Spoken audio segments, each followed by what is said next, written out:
안녕하세요. 옛 이야기입니다. 옛 이야기의 사연을 여러분들에게 읽어드릴 DJ 유진입니다. 구독과 좋아요는 채널 운영에 큰 힘이 됩니다. 꼭 부탁드리며 저는 여러분들의 댓글도 모두 읽고 있으니 댓글도 많은 참여 부탁드립니다. 그럼 오늘의 사연 바로 시작할게요. 안녕하세요. 전 병원에서 간호사로 근무 중인 워킹맘입니다. 간호사라고 해서 아픈 사람 이야기, 병 이야기는 아니고요. 의사인 남편을 만나고 조직 생활이 의심되는 시아버님에 대해 말씀드리고자 해요. 시아버님을 떠올리자면 괴팍한 인상, 걸걸한 목소리, 온몸을 휘감고 있는 병풍까지 대단한 카리스마를 가진 분이시랍니다. 남편과는 당연히 같은 병원에서 만났어요. 창백한 얼굴에 환자보다 더 환자 같아 보이는 인상, 까칠한 말투, 신경질적인 말투까지 일은 정말 기가 막히게 잘하는 사람이었고 환자들에게는 칭송받는 의사였지만 병원 동료들에게는 얼음 대마왕, 아이스맨으로 불리우던 사람이었어요. 그래서 간호사들끼리 한 번씩 이야기하고는 했습니다. 저 인간 대체 누가 데려갈까? 저승사자가 데려갔음 데려갔지 저 성격에 저 인성에 여자나 만날 수 있을까 했었거든요. 그런데 제가 데려갔네요. 모든 동료들의 우려에도 불구하고 제가 남편을 책임지게 된 건 저에게만 다정했어요. 사람들에게는 평판이 안 좋고 같이 식사도 안 하고 말도 잘 안 섞었는데 주변 분들이 점점 아이스맨이 저한테만 남다르다. 뭔가 있다는 듯이 괜히 신경 쓰이게 만들었어요. 아닐 거라면서 피했는데 결국엔 저도 확인해 보고 싶어서 무작정 밥 먹자는 말을 던졌는데 냉큼 그러자는 거예요. 그래서 얼라리? 이게 아닌데? 그렇게 같이 식사를 하게 되었죠. 그런데 생각했던 거랑 다르게 저한테 수저, 젓가락, 물티슈 막 챙겨주고 순댓국밥집이었는데 의자 빼주고 누가 봐도 너무 챙겨주는 거예요. 뭐지? 뭘까? 눈동자를 막 굴리고 있는데 순댓국밥이 나오고 제 국밥에 부추를 올려주는 거예요. 그래서 바로 확신했죠. 국밥에 부추 올려주는 건 찐이다. 이 사람 나한테 관심 있구나 하고 말이에요. 병원 일이 바쁘고 너무 힘드니까 동료들이랑 식사하다 보면 제 밥그릇 챙기기에도 급급해요. 음식 나오면 먹느라 정신없기도 하고요. 그런데 다른 사람 음식을 챙겨준다? 그건 결혼하자고 프로포즈 하는 거나 마찬가지랍니다. 지금 생각해보면 너무 창피한데 저도 모르게 당돌하게 물었어요. 선생님, 혹시 저한테 관심 있으세요? 다른 선생님들도 그렇고 수간호사님들도 그런 것 같다고 해서요. 아닌가요? 네, 아닌데요. 아니라면 죄송합니다. 아닌 게 아니고요. 관심 정도가 아니라고요. 이성적으로 구체적으로 애정을 갖고 있습니다. 국밥에 다대기 넣다가 좋아한다는 말 처음 들어서 다대기 푼 수저를 저도 모르게 제 입에 넣었습니다. 그래서 전 다대기를 밥 퍼먹듯 퍼먹는 특이 식성으로 남편에게 강렬한 첫인상을 남겼고 요즘도 가끔 순대국밥집 간판만 보여도 그 일이 떠올라 웃음이 터진답니다. 그렇게 남편의 적극적인 태도로 연애를 시작했고 남편이 응급실 근무해서 지방의 병원으로 옮기고 여유를 가지게 되면서 결혼 약속을 하게 되었어요. 시어머님은 남편이 어릴 때 집에 불이 나면서 돌아가셨고 시아버님 혼자 계신다고 들었어요. 경제 활동을 하고 계신지 어떤 일을 하셨는지 어떤 분인지 재차 물었는데 남편은 이상하게도 계속 회피했어요. 그저 무직이시고 집에만 계신다고 하면서 말이죠. 부자 사이 너무 서먹해서 별 이야기 나누지 않는다고 했습니다. 어느 집이나 아들이랑 아버지 사이가 다 그렇잖아요. 그래서 별 생각 없었어요. 그게 문제라고는 말이죠. 그렇게 자세한 설명 없이 대충 남편과 비슷하시겠거니 기대하고 있었는데 상견례 자리에 나가서야 시아버님을 처음 뵈었는데 남편과는 전혀 딴판이셨어요. 남편이 차갑고 병약한 느낌이라면 시아버님은 의리, 남자 이런 느낌이셨습니다. 얼굴에 하관을 다 뒤덮은 수염에 곱슬 긴 머리, 하얀 와이셔츠를 입으셨지만 안으로 다 비치는 얼룩덜룩 문신들에 기차 화통을 삶아먹다 못해 목청에 자동차 머플러를 달고 오신 강한 목소리셨어요. 저도 저였지만 남편은 부끄럽다는 듯이 고개를 돌렸고 저희 친정 부모님께서는 자리에 앉은 채 어안이 벙벙한 표정으로 그저 시아버님을 입 열고 바라보셨어요. 그때 시아버님께서 그 큰 목소리로 먼저 악수를 청하시자 그제야 부모님들께서 벌린 입을 닫고 황급히 악수를 하셨죠. 전 속으로 남편이 아버님한테 엄청 맞고 자랐겠다 싶었어요. 그래서 아버지랑 사이가 안 좋구나 하며 납득했죠. 왠지 무슨 일 하시는지 물으면 돌이킬 수 없을 것 같아서 친정 부모님이나 저나 그 이야기는 쏙 뺀 채 뱅글뱅글 말을 돌려 쓸데없는 말들만 늘어놓았습니다. 오늘 날씨가 좋다는 둥, 패션 센스가 좋으신다는 둥 하면서 말이에요. 그날 비 왔는데 말이죠. 그렇게 당황스러움 속에 이런저런 이야기들이 오가다가 시아버님께서 마지막에 제게 아가, 우리 아들 같은 놈 만나줘서 고맙다. 워낙 약한 놈이라 누굴 만나긴 할까 싶었는데 오늘 아침에 갑자기 상견례라니 놀라면서도 참 기뻤구나. 그리고 사돈 감사합니다. 내가 오늘 경황이 없어서 차림이 부끄러운데 칭찬만 해주시니 제가 아주 몸둘 바를 모르겠고 오금이 저려서 무슨 말을 했는지 오늘 여러모로 감사합니다. 험악한 인상과는 다르게 굉장히 따뜻하게 말씀을 해주셨어요. 게다가 남편이 상견례를 1시간 전에 말했다니 진짜 미친놈인가 싶었어요. 이런저런 사정을 듣고 나니 시아버님이 좀 이해가 되더라고요. 그래도 저와 친정 부모님 생각해서 급하게 오시느라 나가실 때 보니 와이셔츠가 흠뻑 젖어 있으시더라고요. 그래서 시아버님 몸에 문신이 용인 걸 알아내기도 했고 말이에요. 혹시 사채업을 하시는 건가? 무직이 아니시고 조직에 계시는 건가 하는 의구심은 계속 들었죠. 그래서 남편에게 꼬치꼬치 물었어요. 시아버님께서 정말 무슨 일 하시는 건지 말이죠. 그랬더니 남편은 그저 아무 일 안 하신다고 일 같지도 않은 거 하신다고만 말했습니다. 그래도 결혼하면 시아버님과 같이 살 예정이라 나라도 적극적으로 시아버님과 가까워지자라는 심산으로 아버님께 데이트 신청을 했습니다. 흔쾌히 좋다고 하시더라고요. 그래서 병원 오프인 날 밖에서 단둘이 외식을 하기로 했는데 약속 시간 30분 전에 시아버님께서 다급하게 전화를 주시는 거예요. 예약 손님이 예상보다 늦게 오셔서 약속에 많이 늦을 것 같다고 다음에 또 기회를 줄 수 있냐면서 쩔쩔매셨어요. 그래서 예약 손님? 그게 무슨 소리지 싶어 오늘 식사 데이트는 됐고 시아버님 계신 곳으로 놀러 가겠다고 했더니 처음에는 좀 주춤하시다가 주소를 알려주셨습니다. 그런데 막상 찾아가니 간판도 없고 뭔가 허름한 클래식한 공간이었습니다. 진짜 사채 일수하는 곳인가 싶게 말이에요. 드라마 같은데 나오는 간판 없는 폐건물 같은데 사무실 작게 차려서 막 그러잖아요. 내심 긴장한 채로 들어갔는데 안은 밖과 많이 달랐습니다. 굉장히 뿌띠뿌띠했다랄까요? 예쁜 그림들의 은은한 조명에 복도에서부터 깔리는 재즈 음악까지 몽환적이고 아티스틱한 분위기였죠. 그리고 안에 들어가 보니 웬 젊은 여자분들이 정말 많이 계시는 거예요. 그 여자분들도 시아버님처럼 문신이 굉장했습니다. 그래서 다른 분야로 생각이 들더라고요.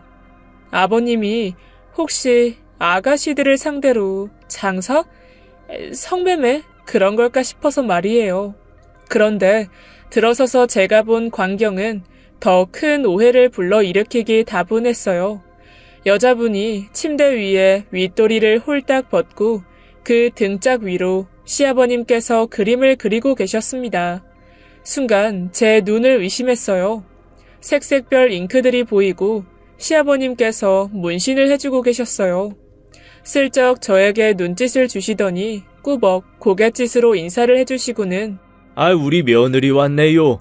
오늘은 1차로만 하고 내일 다시 오세요. 그러면서 다시 다정한 시아버님으로 돌아오셔서는 누워있던 여자분을 담요로 덮어주셨습니다.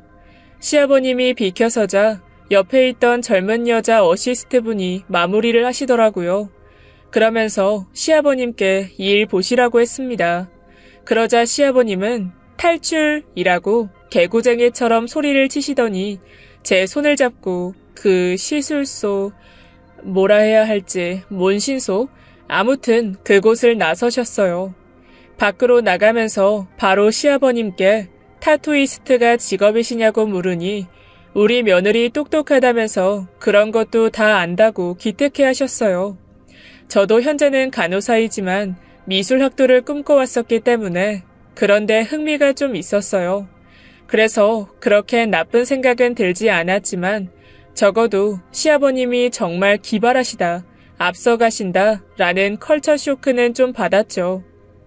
그렇게 시아버님과 늦은 식사를 하고 여기저기 구경을 하는데 저만 특이한 건 아니었는지 저희가 이동하는 곳마다 시아버님은 이목을 집중시켰습니다.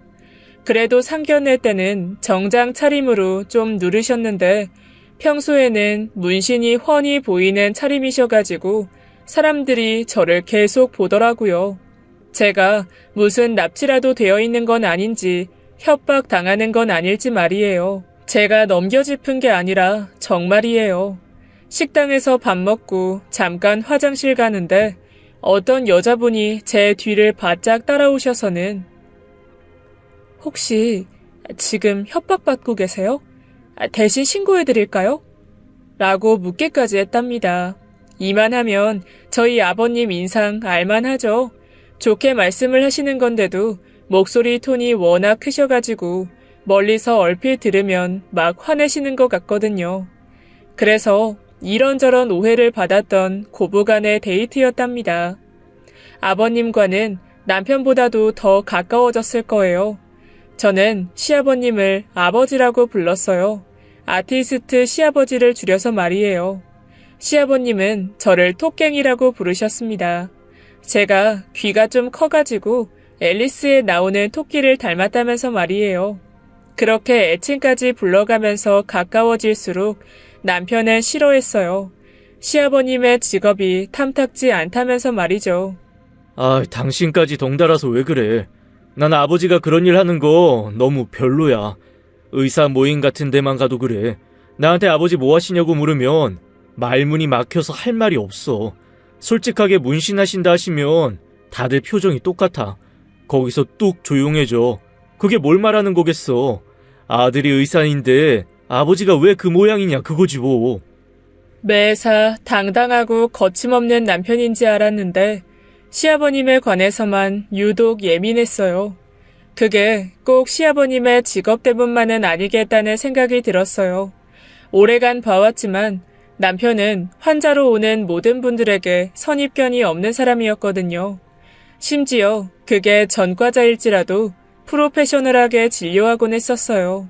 그런데 시아버님이 하물며 그 전과자보다 못하진 않잖아요. 뭔가 두 분 사이에 큰 골이 있는데 그걸 알 수가 없었습니다. 살림을 합치고 시아버님과 같이 살면서 남편의 짜증은 더 심했어요. 전에는 출근하고 퇴근하고 집에서 잠만 자서 시아버님과의 왕래가 거의 없었대요. 워낙 남편은 일찍 출근을 해서 늦게 퇴근을 하고 시아버님은 일이 주로 퇴근 시간에 몰려 새벽까지 하는 경우가 많아서요. 그런데 지금은 남편도 여유 시간이 생기고 제가 집에 있기도 해서 두 분이 자주 마주치는데 자주 보면 사이가 더 가까워질 줄 알았더니 못 잡아먹어 안달이었습니다. 특히나 남편이 말이죠. 시아버님은 남편의 말을 그저 묵묵히 들어주기만 하고 받아주기만 하셨어요. 그 어떤 반발도 화도 내지 않으셨죠. 전 남편이 입을 열 때마다 저러다 시아버님한테 주워 터지지 했는데 시아버님은 남편의 털끝 하나 건드리지 않으셨습니다. 시아버님의 인상에서 오는 아우라로 당연히 얻어맞고 자랐을 거라고 생각한 저도 결국 선입견이었네요. 인상과 다르게 시아버님은 진짜 아티스트 그 자체세요. 새를 키우시고요. 퇴근할 때 꽃도 사오십니다. 저 주시려고요. 진짜 꽃도 못 때리시는 분이거든요. 그런 시아버님께 남편이 계속 쏘아붙이길래 결국엔 저도 한마디 했습니다. 당신 왜 자꾸 아버님한테 시비 걸어? 당신 아버님 일하는 거 본 적은 있어? 이상한 거 아니야. 예술이라고. 당신은 잘 모르겠지만 이 예술이라는 건 말이야. 도화지가 한정적인 게 아니에요. 몸에 페인팅하고 얼굴에 그리는 건 많이 봤지? 그럼 비슷한 거야. 제발 무식하게 그러지 좀 마. 남편이 그저 문신이라는 이유로 시아버님을 폄하하는 건 아닐까 싶어서 문신과 예술의 정의에 대해 조잘조잘 떠들어댔습니다. 그럴 때마다 남편은 그저 말을 돌리고는 방으로 들어가 버렸어요. 그러면 시아버님은 토깽아 수고했다. 그만하면 됐어. 말 안 해도 저 녀석도 다 알고는 있을 거야. 얼마나 똑똑한 놈인데. 내 아들이지만 천재거든 저놈. 멋쩍으신 듯 제게 농담을 하시면서도 남편을 두둔하시곤 했습니다. 그러시면 괜히 마음이 더 아프더라고요. 어떻게 하면 남편이 거부감이 좀 사라질까 싶어서 궁리하던 중에 제가 간호사 실습 때 메스를 잘못 사용해서 팔뚝이 깊게 패인 적이 있었어요. 그래서 어깨 라인부터 시작해서 크게 흉터가 있는데 그걸 가려봐야겠다 싶었습니다. 냉큼 시아버님께 문신을 받아보고 싶다고 했어요. 팔뚝에 콤플렉스가 굉장한 흉이 있는데 가리는 용으로 문신을 해달라고 말이죠. 그랬더니 엄청 두툼한 책 같은 걸 내미시는데 그 책을 다 읽어도 할 마음이 생기면 그때 해주시겠다는 거예요. 그 책에는 문신을 할 경우 부작용이나 부작용이 난 피부 사진들 하며 겁주는 내용들이 가득하더라고요. 하지만 전 간호사잖아요. 알레르기 반응도 없고 염려할 게 없어서 하겠다고 했습니다. 그래서 저도 다른 손님들처럼 퇴근 시간으로 예약을 잡았어요. 그런데 사람 간이라는 게 막상 닥치니 막 쫄리더라고요. 호흡을 가다듬고 시아버님께 갔습니다. 제 상처를 보시더니 안타까워 하시더라고요. 시아버님 본인도 상처가 굉장히 많으시다고, 그래서 저와 같은 이유로 문신으로 많이 가려놓은 상태라고 하시면서 말입니다. 너무 의외였어요. 직업이 그래서 문신이 많으신 건 줄 알았는데 흉이 커서 그걸 가릴 요량으로 문신을 하시면서 문신을 배우게 되셨다는 겁니다. 그래서 재밌게 시아버님의 이야기를 듣고 있는데 시아버님이 베트남전에 참전하셨다는 거예요. 그때 포탄도 맞아보고 총도 맞고 겨우 살아 돌아오셨다고 하셨습니다.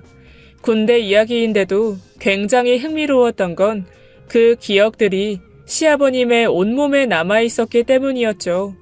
늘 가리셨던 수염을 제치시면서 이건 어떤 흉터, 그 흉터는 무슨 일이 있었고 이런저런 이야기들에 푹 빠져 제 팔에 문신이 다 된 줄도 몰랐습니다.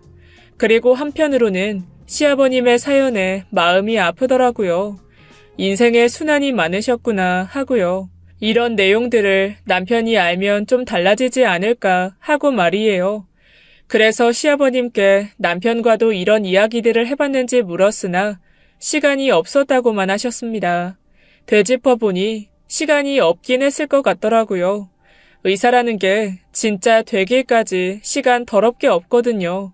의사 달기까지도 죽을 맛이고 의사 되고도 미친 듯이 공부해야 돼서 인생이 공부의 연속이라 시간을 허투루 쓰기 어려우니까요. 그래도 지금은 좀 여유가 생겼으니 좀 이야기해보는 게 어떻겠냐고 여쭙습니다. 그러자 이야기라는 것도 결국에는 때가 있는 법인데 그 때를 놓치면 구걸이 되더라. 꼭 내 얘기 좀 들어주시오. 제발 알아주시오. 그런 것처럼 말이지. 아들놈이랑 이제 와서 이야기하기에는 어디서부터 꺼내야 할지가 막막해. 무슨 말씀을 하시는 건지 알겠더라고요. 저야 이제 막 시집 온 며느리고 남편과 시아버님은 둘의 시간이 꽤 있었을 테니 제가 함부로 끼어들어서 이래저래 훈수를 두기에는 말이 안 되긴 하니까요. 남편은 제가 문신을 떡하니 하고 자랑을 하자 제 의도와는 다르게 버럭 시아버님께 고함을 질렀습니다. 아버지 지금 뭐 하시는 거예요? 아버지 하나로 모자라서 제 아내도 캠퍼스로 쓰실 거예요? 제발 좀 그만하세요. 이제 말씀드리기도 입 아프네요. 남들이 보면 뭐라 하겠습니까? 저까지 하면 가족 병풍 완성이겠네요. 어머니 제사 때 저희 셋이서 쪼르르 상 앞에 서면 되겠어요, 아주. 한껏 비꼬고는 문을 쾅 닫고 들어가 버렸습니다. 이게 아닌데 싶었어요. 미리 이야기라도 하고 그럴 걸 그랬나. 당연히 안 된다고 할 게 뻔해서 하고서 짠 보여주려고 한 거였는데 제가 생각이 짧았구나 싶었습니다. 잠자리에 들어서 계속 설명해 주었어요. 예전부터 흉이 있어서 어쩌고 저쩌고 그러면서 언뜻 시아버님의 흉터에 대해서 언급했죠.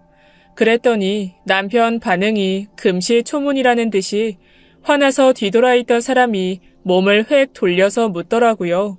시아버님이 그렇게 흉터가 많으냐면서 말이죠. 남편 어릴 적부터 줄곧 수염을 길게 기르셔서 몰랐었다고 하더라고요.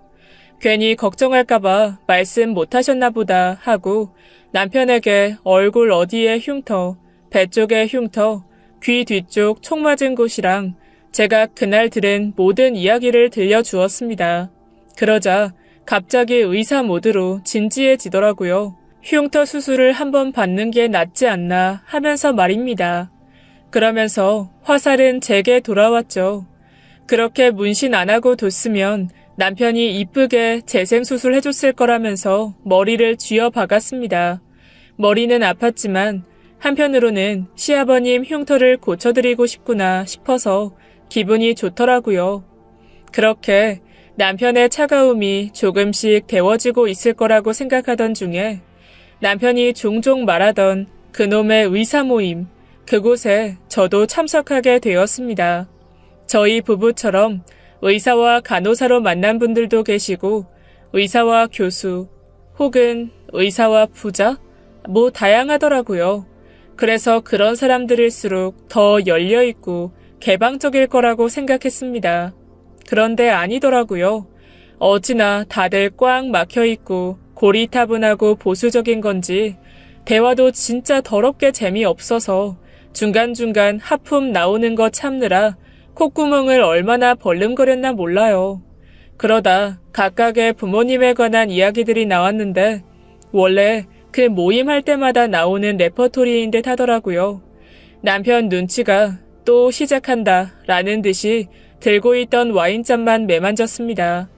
부모님 재산이 어쩌고 회사가 상장한 해 만에 떠드는데 그러다 이제 너도 좀 얘기해봐 라는 듯이 바로 앞에 앉은 의사놈이 남편에게 미소를 보이더라고요.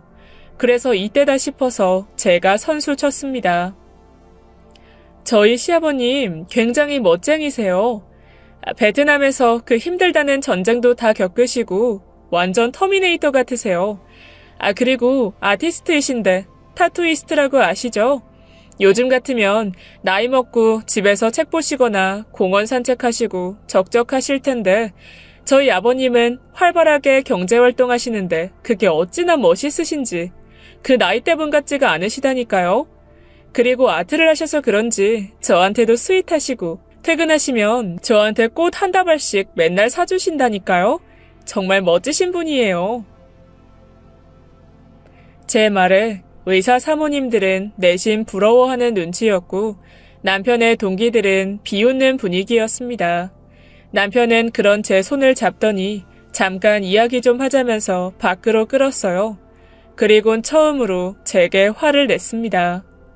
할 이야기가 있고 못할 이야기라는 게 있는 건데 어떻게 그런 이야기를 의논도 안 하고 막 꺼내냐면서 말이에요. 전 좀 의견이 달랐던 게 왜 시아버님 직업을 의논해야 하며 왜 그게 못할 이야기인 거죠? 자랑스럽고 다정한 시아버님 자랑을 늘어놓은 건데요. 그래서 저도 처음으로 화를 냈습니다. 당신이야말로 착각하지 마. 저기 앉아있는 사람들 무슨 자랑대회 나왔어? 재산 학력 그딴 거 안 궁금하잖아. 하나도 안 부럽잖아. 그런데 왜 방청객 해주고 있어? 내가 이상하고 못할 말 한 게 아니라 저 사람들이 가식적인 거고 당신이 꼭두가시 같은 거야. 앞으로 이 모임 나가지 마. 내가 못 나가게 할 거야 아주. 배웠다는 사람들이 그냥 무식해가지고 아휴 사람 까내리기나 하고. 전 씩씩대며 남편 차도 거부한 채 택시 타고 시아버님 가게로 갔습니다. 꼭 뒤에서 시아버님을 부끄러워한 것 같아서 죄송한 마음에 말이에요. 남편 대신에요. 여태껏 그 모임에서 남편이 어떻게 해왔을지 뻔히 보이니 한숨밖에 안 나왔습니다. 그리고 마무리 정리를 하시는 시아버님을 도와주면서 작업 조명이 아닌 밝은 조명을 켜고 계시는데 그제야 뭔가 보이더라고요. 한 번도 시아버님 용안을 뚫어지게 본 적이 없어서 몰랐는데 그때 군대 이야기하시면서 말씀하셨던 흉터들 말고도 불에 그을린 화상 자국들이 곳곳에 많이 보였습니다. 그래서 바로 여쭈었어요. 화상 자국들은 다 어디서 생긴 건지 말입니다. 그러자 평소와는 다르게 시아버님 미간이 깊어지더니 자리에 털썩 앉으셔서는 한쪽에 치워져 있는 스토브를 응시하셨습니다. 남편이 8살 때 시아버님이 잠시 집을 비웠고 육아에 지쳐 잠든 시어머니 옆에서 동화책을 읽던 남편이 들고 있던 동화책을 전기난로 틈새로 찢어서 넣었다고 해요. 그러면서 불이 크게 번졌고 퇴근하던 시아버님은 급히 뛰어들어 남편을 들쳐업고 나왔다고 했습니다. 더 깊이 있던 안방에 시어머님이 계신 줄은 몰랐고요. 그날 시어머님께서 돌아가셨다고 하더라고요. 남편은 그때 충격이 커서 3년간 말을 못했었다고 했습니다. 시아버님께서도 굳이 상기시켜서 다시 그때로 그 말 못하던 때로 돌아가기 싫다고 하셨고요. 조심스러워서 단 한 번도 꺼낸 적이 없다고 하셨어요. 이전에 저에게 말에도 타이밍이 있다라고 둘러대셨던 게 말 중에는 아예 타이밍이 없는 말도 있다는 뜻이었던 거죠. 그때 남편을 들쳐업고 나오시면서 여기저기 데이시고 머리에는 불이 붙고 하셔서 거의 몸이 녹아내리다시피 되셨다고 했습니다. 그래서 온전히 거북스러운 살갗을 가리기 위해 문신을 생각하셨던 거라면서요. 그 당시에 시아버님의 피부는 녹아내렸고 남편의 마음은 얼어붙어 버렸나 봅니다. 힘들게 이야기해 주시던 시아버님께서는 다시금 개구쟁이 모드로 돌아오셔서는 가는 길에 남편 몰래 맛있는 거 먹고 가자고 저를 달래주셨어요. 본인 속이 더 안 좋으셨을 텐데 말이에요. 사실 시아버님 이야기 들을 때 눈치 없는 제 내장들이 배가 고팠는지 엄청 울려대긴 했거든요. 그 모임 자리가 너무 불편해서 식사를 거의 못한 상태였던지라 배꼽 시계가 유난스럽게도 울려댔답니다. 이 기회가 아니면 저도 그 말의 타이밍을 놓칠세라 시아버님과 야식을 먹으면서도 계속해서 이것저것 물었어요. 더욱 자세히 말이죠. 타투이스트는 정확히 왜 시작하신 건지 말이에요. 남편이 그렇게도 싫어서 길이길이 날뛰는데도 하시는 데에는 이유가 있을 거잖아요. 제 기대와는 다르게 돌아온 시아버님의 답변은 그저 생계였습니다. 피부가 다 벗겨져 울긋불긋해 인상은 무서워지고 초기에는 거의 미라처럼 붕대를 감고 다녔답니다. 새 살이 날 때까지 시간이 많이 필요했을 테니까요. 그래서 회사 이미지가 안 좋아진다는 이유로 기존에 다니시던 회사에서 잘리고 집은 불타서 사라지고 시아버님 장례도 거의 치르고 남편 트라우마 치료비에 슬픔에 잠길 새도 없었다고 하셨어요. 당장에 남편과 시아버님 입에 풀칠할 돈 한 푼이 아쉬웠다고 말이죠. 그래서 여기저기 취업하려고 애써 보았지만 다 퇴짜였다고 했습니다. 그러던 중에 문신을 받게 되고 그때 당시 문신해 주시던 분과 이런저런 이야기를 하면서 알게 됐대요. 문신해 주는 사람은 그나마 해볼 수 있겠다고 말입니다. 시아버님의 문신을 해주시는 분은 왼쪽 팔이 없으셨다면서요. 그렇게 시작하게 되셨다고 말해주셨어요. 그래도 내가 이 손가락으로 우리 아들 의대도 보냈고 벙어리 병 걸린 것도 고쳐주고 이 세상에서 제일 잘난 놈 만들었다니까. 내가 사람들 등판을 몇 천 번을 들여다봤을 거다. 눈 감고도 할 지경이었지. 결국엔 남편을 의사 만든 것도 다 시아버님의 타투이스트라는 직업 덕분이었습니다. 어린 남편을 데리고 다니면서 일할 곳도 없었고 그래도 타투이스트를 하면 작업하러 왔다 갔다 하는 건 일이지만 남편과 함께 할 수 있어서 좋았다고 하셨어요. 마지막 그 생계라는 이유가 크게 와닿았고 이 점은 남편이 무조건 알아야 할 것 같다는 생각이 들었어요. 시아버님께서는 남편이 죄책감에 들거나 또다시 이전처럼 말을 잃을까봐 쉬쉬하셨지만 남편이 누구예요? 의사잖아요. 냉철하게 현재를 판단할 수 있을 거라 믿어 의심치 않았습니다. 하루 종일 작업에 지쳐 일찍 잠이 드신 시아버님의 코 고는 소리를 확인하고 남편에게 시아버님과 나눈 모든 이야기들을 들려주었습니다. 당신이 아버님 직업을 안 좋게 생각하는 거 난 정말 이해 못해. 왜? 당신이 그 잘난 의사라서? 당신이 정말 중요한 걸 모르고 있어서 그러는데 당신이 잘난 의사가 된 건 결국 시아버님이 100번, 1000번 넘게 그 손으로 남들한테 문신해 주시고 번 돈으로 된 거야. 알아? 그리고 어릴 적에 집에 크게 불났었다며.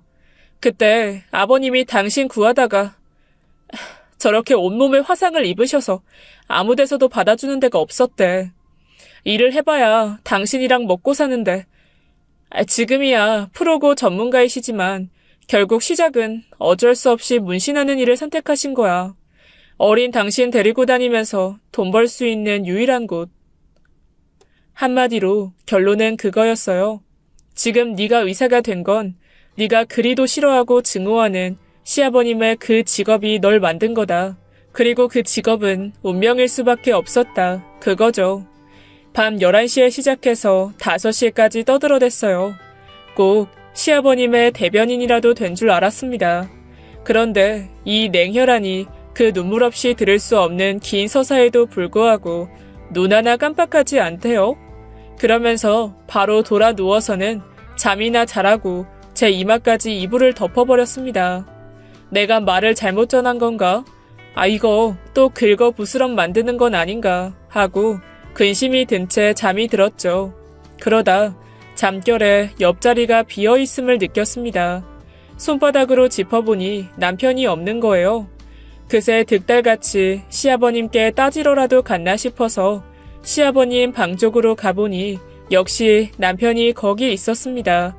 한마디 하려고 숨을 깊게 들이마시고는 부르려고 하는데 남편이 서서 한참을 시아버님을 바라보다가 시아버님이 덮으신 이불을 조심스레 제치고는 한참을 만져댔습니다. 울룩불룩 튀어나온 무릎 화상 흉터와 수염에 가려진 볼의 흉, 남편을 들쳐안고 불길 속을 나오느라 온전한 살이 거의 없는 팔, 그리고 마지막으로 한 평생을 남편을 키운 아버님의 낡은 그 손가락까지 한참을 더듬더니 소리 없이 울더라고요. 처음 봤습니다. 남편이 우는 거요. 재작년에 남편이 담당하는 환자가 정말 안타깝게 돌아가셨는데 병원 사람 모두가 울 때 남편은 눈물 한 방울 흘리지 않았거든요. 그래서 모두들 입모아 냉혈한이라고 뭐라고 했었는데 그 돌아가신 환자분이 남편을 제일 좋아했었어요. 겉으로는 그래도 속은 따뜻한 의사라면서 말이죠. 그건 그저 나이 있으신 환자분이 어린 남편을 감싸기 위해서 둘러대는 말씀이신 줄 알았습니다. 그 환자분은 남편에 대해 쑥덕이는 사람들마다 마다에게 편을 들어주셨어요. 남편 같은 사람이 정말 진국이다. 남들 앞에서 티내고 생색내는 건 쉽다. 감추고 속으로만 삭히는 사람이 정말 크게 될 사람이다. 라면서 말이죠. 그땐 다들 귓등으로만 들었어요. 그런데 그때도 저렇게 뒤에서 남모르게 많이 울었을까 싶었습니다. 그 환자분이 돌아가시고 남편은 며칠간 출근을 안 했거든요. 당시에는 그저 세미나가 있었다라고만 들었지만 시아버님께 들은 바로는 남편이 의사생활 하면서 제일 힘들었던 때에 처음으로 혼자 바다 여행을 며칠 다녀왔었다고 들었습니다. 그때가 바로 그 환자분이 돌아가신 그때와 시기가 맞더라고요. 냉철해 보여도 결국 사람 마음 다 똑같겠죠. 소리 없이 삼키며 우는 남편에게 다가가려는데 그때 주무시는 듯 보였던 시아버님께서 손을 뻗어 남편을 안으시더라고요. 시아버님이 남편을 가슴팍에 안고 나서야 남편은 크게 소리를 내어 울었습니다. 그저 말없이 등을 두드려 주셨고 전 조용히 문을 닫아주었습니다. 한없이 무뚝뚝한 부자는 그 이후에도 별 차이는 없었습니다만 적어도 시아버님의 직업에 대해서 더 말이 나오거나 남편의 짜증은 사라졌습니다. 그리고 그 허세 가득한 의사 모임에는 발도 들이지 않아요. 그 두 분의 모습이 꼭 이혼했던 부부가 다시금 애틋해진 듯한 어색한 모습이랄까요? 직접 전하면 될 걸 꼭 절통해서 돌려 말하곤 한답니다. 간밤에 아버지 기침하시던데 내가 식탁에 진피차 올려뒀거든. 이따가 끓여 드시라고 좀 전해줄래? 요즘 퇴근이 많이 늦던데 일이 많은 거 보더라. 밥은 잘 챙겨 먹고 다니나?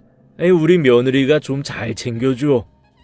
아직은 서투르지만 애정은 느껴진답니다. 그리고 얼마 전 출근하는 남편이 옷 갈아입는 모습을 보았는데 날개뼈 쪽에 문신이 하나 있더라고요. 대체 언제 한 건지 father라고 적혀 있었습니다. 저에게 말은 안 했지만 혼자 시아버님 일하시는 곳에 찾아간 모양이에요. 직업에 귀천이 어디 있을까요? 길을 열심히 쓸어주시는 청소부님들, 남들이 꺼려하는 일을 해주시는 분들 모두 저마다의 사정과 깊은 뜻이 있을 거라고 생각합니다. 남들이 보기에 그럴듯하고 멋진 일만 한다면 절대 모두가 행복할 수 없을 거예요. 그분들 덕에 행복하고 안정적인 삶을 유지할 수 있다는 것을 알았으면 싶습니다. 지금까지 문신을 업으로 하는 저희 시아버님과 그런 시아버님의 직업을 안 좋게만 봐왔던 의사 남편의 이야기를 들어주셔서 감사합니다. 지금까지 옛이야기였습니다. 끝까지 함께해주신 여러분 진심으로 감사드리며 전 내일 이 시간 다시 돌아올게요. 감사합니다.